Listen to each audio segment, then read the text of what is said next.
It's been a couple months now since Honkai Star Rail has released, and I feel like we've all had time to sit with it, feel it out, and gather our own opinions about it.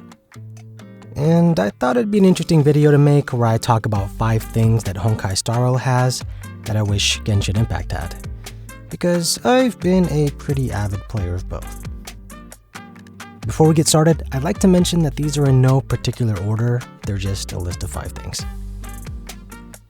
An honorable mention I'd like to mention would have to be the text messages.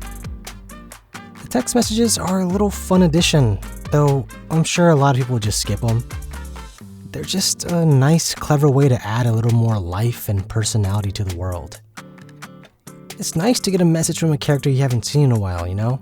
While in Genshin, people kind of just disappear after you do their quests. And you'll get a little birthday present from them when it's their birthday sometimes. But I always thought it was weird how it's their birthday, but they give you a gift. Well, anyway, back to the main topic. Number 5, a better resin system. In Honkai, it's called Trailblazer Power. Honkai Star Rail has a resin cap of 180, and it regenerates 1 every 6 minutes. Genshin has a cap of 160, and it regens 1 every 8 minutes. So Honkai has a higher cap, and it regenerates faster. And a lot of the activities you can do for only 10 Trailblazer power, which is pretty nice. Number 4, better quality of life. Honkai has a ton of quality of life features that I wish Genshin had. Things like auto-battling, speeding up gameplay, being able to adjust how much enemies you want to fight before you farm something.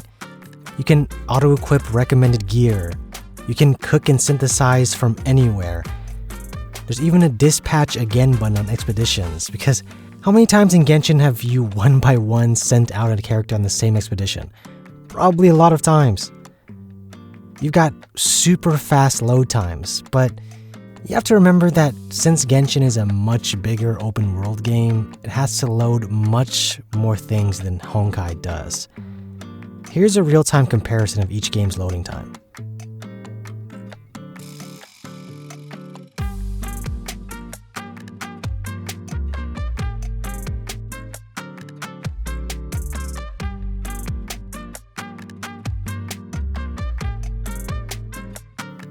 A pretty big difference.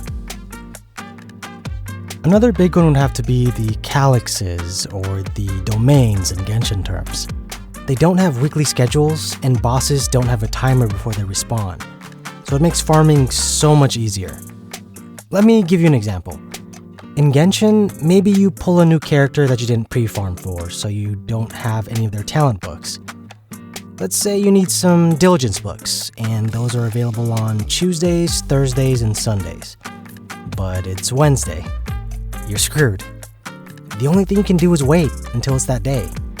And maybe you're busy that day and can't get on, and that's too bad. You're never leveling that character without those books.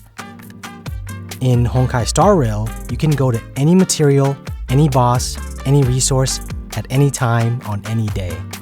It's a lot more generous of a system. Speaking of generous, number 3, a more generous gacha system. In Honkai, they give you the option of picking a guaranteed 5-star character at 300 pulls. You can only do it once, but the fact that you can pick is super generous. I'm sure there are some people on Genshin that want a specific standard banner character, like say Mona or Diluc, and still haven't gotten them because they're just unlucky.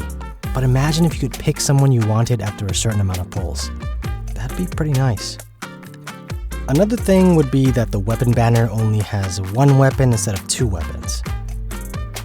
There's even a 75% chance of getting the banner weapon, so there is a chance you can miss, but it's much better than Genshin system where there are 2 banner weapons, and you might get one you don't even want after finally dodging that 50-50.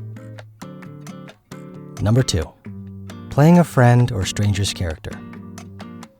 In Honkai Star Rail, there's a nice feature where you can replace the 4th member of your party with a character that isn't yours.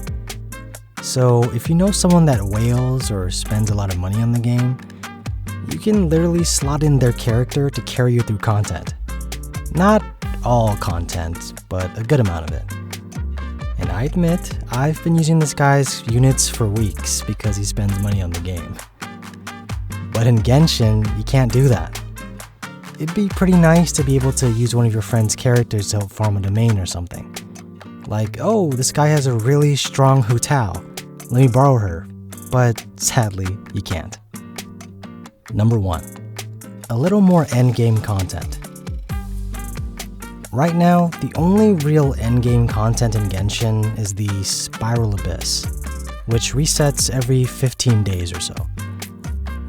HSR has 2 things, the Forgotten Hall and the Simulated Universe, which are pretty much their own version of the Spiral Abyss, and to my knowledge, they both reset as well. It's got this dungeon crawler roguelike feel to it, which I actually enjoy. So it kind of adds different variety to runs since you can try out different builds for each run. For example, since I have Clara, I like to use the Elation build because it buffs follow-up attacks. And follow-up attacks are what Clara's kit revolve around.